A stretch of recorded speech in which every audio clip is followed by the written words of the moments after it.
Hi there, my most amazing artist, Miss Pellavan here to show you how to create your Mexican serape stripes. So the Mexican serapes we looked at had really bright colors and they were very, very vivid. The colors were so bright. So on your serape that you're creating, you're going to be creating bright colors using straight lines and to create those stripes. So we're giving the idea or impression that this is a Mexican serape using the straight lines. So first I need to write my name on my paper, which I forgot my pencil, so let me grab that. So my name goes on my paper,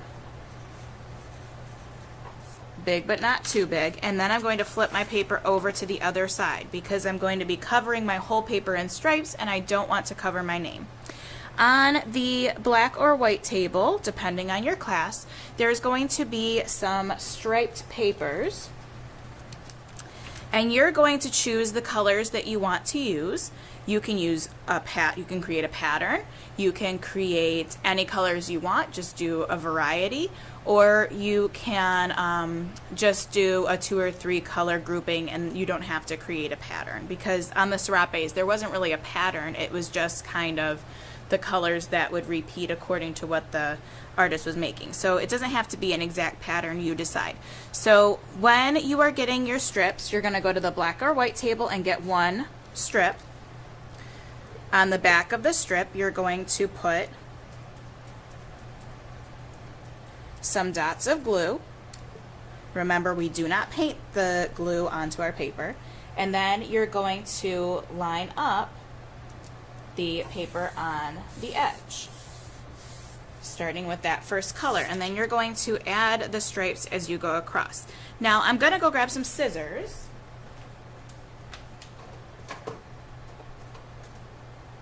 because you might want to make a stripe 2 colors, so you might want to do it half one color and half another color. So that's also something you could do. So for this one, I might want to make my stripe 2 colors.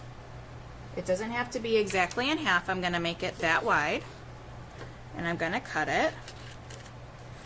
So I'll glue that piece down there. And then my next stripe I want to fit in there, so I'm going to measure it. See how I'm putting it over top, measuring how big it is, and then trimming it. I can make a stripe 2 colors like this instead. So if you want your stripe to be 2 colors, you can do this, and then this next one, or one down the line, can be this way. So you can grab 2 colors if you want to do that and measure your stripes. So let me glue these down before I start another one.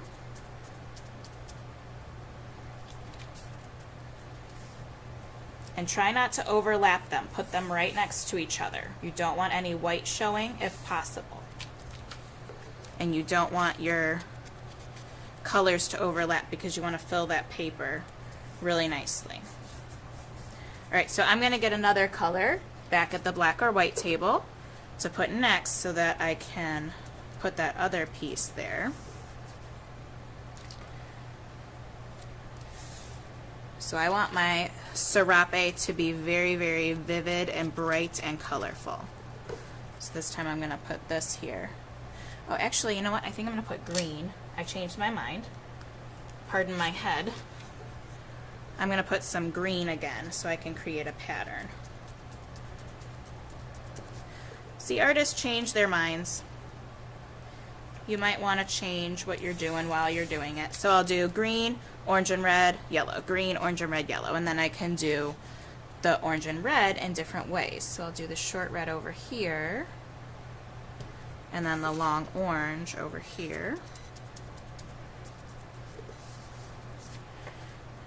So even if you don't have a plan before you begin, you can change your plan later. It's not a big deal. Notice I'm massaging my papers as I'm putting them down, giving them a nice rub. Okay, so my next color is yellow.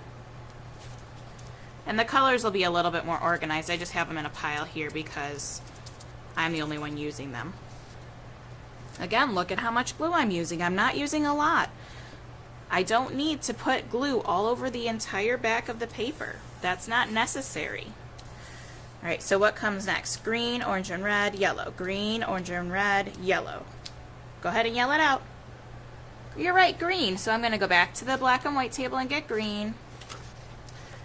And I'm going to put my glue on.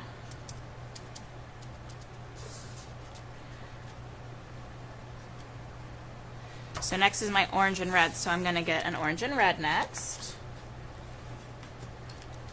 And I'm going to measure them again. So I'm going to put that on there. I'm going to measure it. Maybe I'm going to do them half and half now. Then I cut that one. Lay it down there. And then I take my red, put it over top. Measure that one as well. Cut it and then figure out which one goes with that. I believe it's this one here. So now I can glue.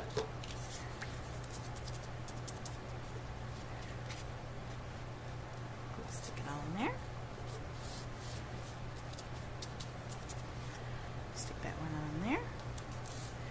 And then my last color is yellow, and I might have some extra pieces, but we can save those and give them to somebody else later during another class. Oh, this paper got ripped. That's okay, we can have a little white hole there. No biggie. Sometimes when we use papers that are left over from other projects, they might have gotten ripped, and that's okay. Alright, so before I put my paper in the finish box, I'm going to flip it over, give it a really good massage. Make sure there's no sticky glue sticking out. I don't want to get glue on someone else's paper. And then my serape goes into the finish box up at the front of the room by the free draw paper.